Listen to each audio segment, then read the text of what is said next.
आज आपण इयत्ता 5वीचा 5वा पाठ मुंग्यांच्या जगात या पाठाचे प्रकट वाचन पाहणार आहोत। पाठ ऐका व माझ्या मागे वाचा। मुंगी हा शब्द उच्चारताच आपल्या डोळ्यांसमोर येतात त्या साखरेवर ताव मारणाऱ्या मुंग्या, नाहीतर कडकडून चावणाऱ्या लाल मुंग्या। भारतात मुंग्यांच्या सुमारे 1000 जाती आढळतात। कीटक वर्गात सर्वात जास्त उद्योगी, कष्टाळू, शिस्तप्रिय व हुशार म्हणून मुंग्यांचे नाव सर्वप्रथम घेतले जाते। मुंगी हा समाजप्रिय कीटक वसाहत करून राहतो। एका वसाहतीमध्ये लाखोंच्या संख्येने मुंग्या राहतात। प्रत्येक वसाहतीत अनेक कामकरी मुंग्या, एक किंवा काही राणी मुंग्या आणि काही नर मुंग्या असतात। मुंग्या एकमेकांशी बोलत असतील का? कशा प्रकारे बोलत असतील? एका मुंगीला सापडलेला अन्नाचा साठा इतर मुंग्यांना कशा प्रकारे माहीत होतो? असे नाना प्रश्न आपल्याला पडतात। आपण एकमेकांशी संवाद साधतो। माणसाप्रमाणे मुंग्या नक्कीच बोलत नाहीत।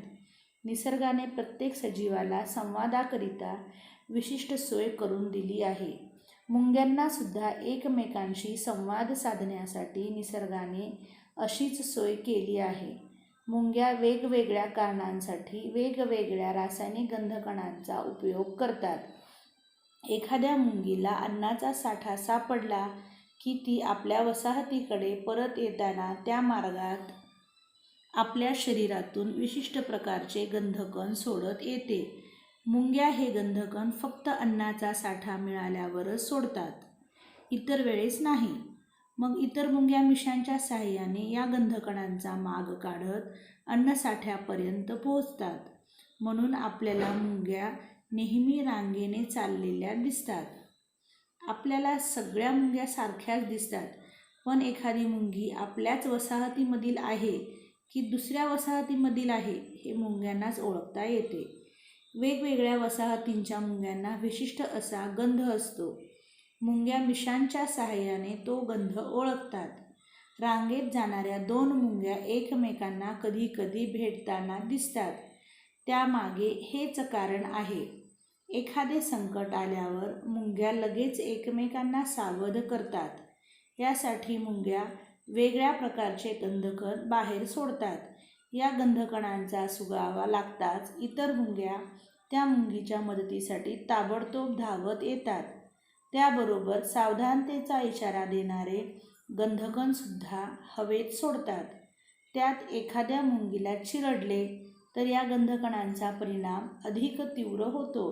अशा वेळी अधिक प्रमाणात हे गंधकण सोडले जातात। संदेश पोहोचवण्याच्या दृष्टीने मुंग्या आपल्या शरीराचा पृष्ठभाग देखील घासतात।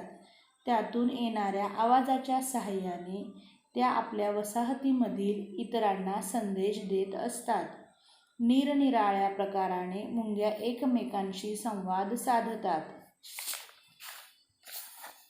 स्वतःचे आणि वसाहतीचे संरक्षण करण्यासाठी मुंग्या नेहमी तत्पर असतात।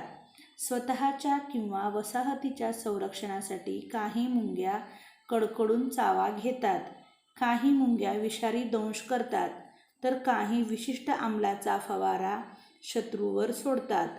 नकळत एखाद्या वेळेला लाल मुंग्यांच्या वसाहतीवर पाय पडल्यास काय होते ते तुम्हाला सांगण्याची गरज नाही। वसाहतीवर संकट आणणाऱ्या मोठ्या शत्रूला सगळ्या मुंग्यांनी मिळून चावा घेतला की त्याला तेथून पळ काढावाच लागतो। काही जातींच्या मुंग्यांना दंश करण्यासाठी सुईसारखी योजना केलेली असते। दंश करताच प्राण्याच्या शरीरात विष सोडले जाते। या विषाचा मोठ्या प्राण्यांवर फारसा प्रभाव जाणवत नाही, परंतु अशा अनेक दंशापासून होणारा दाह त्या प्राण्याला वसाहतीपासून दूर करण्यात यशस्वी ठरतो। या मुंग्यांचा प्रभाव हाणून पाडणारे त्यांचे बरेच शत्रू देखील आहेत। अर्थातच निसर्गाने निर्माण केलेल्या अन्नसाखळीचा हा एक भागच आहे, हे आपल्याला कसे विसरून चालेल? अशा या उद्यमशील, शिस्तबद्ध, सामाजिक जीवन जगणाऱ्या मुंग्यांकडून बरेच काही शिकण्यासारखे आहे। लेखक प्रकाश किसन नवाळे।